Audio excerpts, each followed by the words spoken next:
and Corbyn neutral by Christmas. Let's go. What's going on, guys? Welcome to the video. We're going to take a look at something that happened in Parliament yesterday regarding Jeremy Corbyn and Diane Abbott. Tory MP Eddie Hughes made a witty dig at the Labour Party and Jeremy Corbyn during the debate on the Queen's speech. You can see in the video that the Tory MP has struck a massive nerve with both the Corbynated chicken and Diane Abbott-potamus, to the point where Diane gives him what can only be described as a death stare. So, let's take a look at this Express article and the accompanying clip from Parliament yesterday. The article headlines: Diane Abbott stony-faced as House of Commons erupts, mocking Labour shambles. Diane Abbott and Jeremy Corbyn were left looking extremely glum following Eddie Hughes' hilarious dig at the Labour Party. I mean, let's be honest, given the current Labour Party, you don't even need to put digs at them. You can just stand and smile, or just point and laugh. It's up to you. They are essentially a meme right now. Mr. Hughes said, "I did find it amusing when I read a line on Wikipedia that said the Labour Party were unhappy with this situation,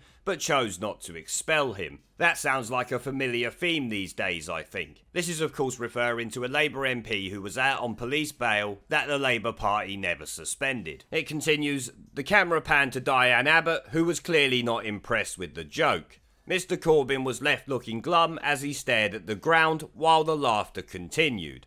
Following this, the Labour Party leader compared Parliament to a pantomime in his opening remarks. No, Jeremy, you useless fuckpig. The 2017 to 2019 Parliament was a pantomime, where we had people like John Burkutt, Grieve, Letwin and the rest of them shitweasels actively working against the British people while providing the uneducated viewer a nice little show. That's why the brainwashed Ramonas on Twitter lapped it all up. That has changed now. There is no pantomime. The only pantomime is you and your party. You're more like a Punch and Judy show that's just not funny. It continues, Mr. Corbyn's joke did not go down well with many MPs jeering at him following the comment. Well, considering there's not many Labour MPs, there was hardly going to be a lot of them cheering him, was there? He said, "I would like to take this opportunity to welcome all the new members to the House on both sides of the House." What, you mean the couple that you've got and the 60 odd that the Tories got? Yeah, it's a big difference, isn't it? Because being a member of Parliament is a massive achievement, a massive honour. I would have thought that having witnessed our opening proceedings today, many must have thought, what on earth have I taken on? The pantomime season has come very early this year. No, the pantomime season is very late. This all should have been happening long ago. But like the Corbynated chicken that you are, you ran away from an election 3 times earlier this year, remember? Now, we'll continue reading that in just a moment, but first I think it's time to take a look at this clip from Eddie Hughes mocking the Labour Party, and take a look at Diane Abbott's salty face. Incredibly, while out on bail, he continued to serve as a Labour MP. Now, I'm not sure, but I don't think the Right Honourable Member for Witham, the Home Secretary, would allow such leniency these days. But I did find it amusing when I read a line on Wikipedia that said the Labour Party were unhappy with this situation but chose not to expel him. That sounds like a familiar theme these days, I think. Anyway. Well, that was a face like thunder if ever I've seen it. Absolutely incredible. If looks could kill, this guy would be stone dead in that green seat. Referring, of course, to Jeremy Corbyn, who the party knows should no longer be there and should, of course, be expelled because he has brought them the greatest disaster in 80 years. But no, like the absolute idiots that they are, they have kept him on. And I still would not be surprised if he continued on next year and led them into the next election. Who actually knows? Anything is possible with the Labour Party. They really don't seem to be learning any lessons, as you will see from my recent videos and some more I've got coming out. Now personally, I'm not sure if Corbyn hung his head in shame or whether he's just sitting there thinking, oh my days, I'm going to have to deal with this for the next 4 months. Because of course he plans to step down in April. I'm umming and ahhing between the two. I really don't know what it could be. One of them, it could be shame.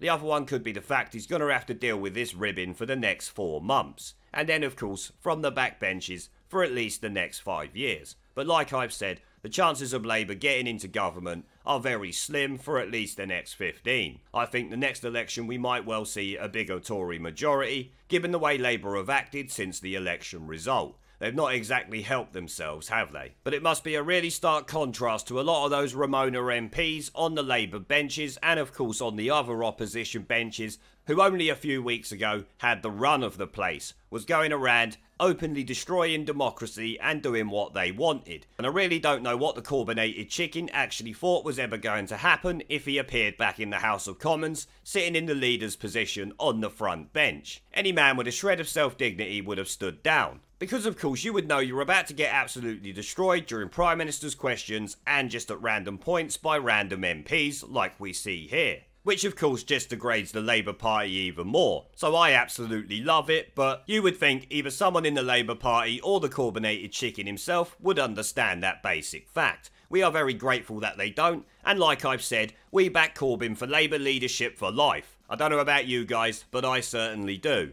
And I think so does my Discord. And if not Corbyn, we will happily take Jess Phillips, Diane Abbott, Keir Starmer or Clive Lewis. Any one of those Ramonas guarantee Labour don't get in for 15 or 20 years. Much like the 14 years we've just seen without them, so it could end up being a 30-year stretch without Labour. And not because the Tories are anything great, but simply because Labour are that bad, the SNP are probably more popular in the UK than the Labour Party right now. As I'm sure you will all know, Jeremy Corbyn has tarred the entire Labour Party and every single one of its MPs, especially any of those that have been on TV or with him, with the same brush that has essentially ended his worthless political career. But on that note guys, I will end the video there. I've been waffling on for far too long. I want to thank our PayPal, Patreon, Subscribestar and YouTube members for supporting the channel, along with everyone who watches my videos. Remember to let me know what you guys think down in the comment section below. Leave a like, subscribe with a notification bell and share this video as it helps the channel a lot. And I'll see you all in the next one.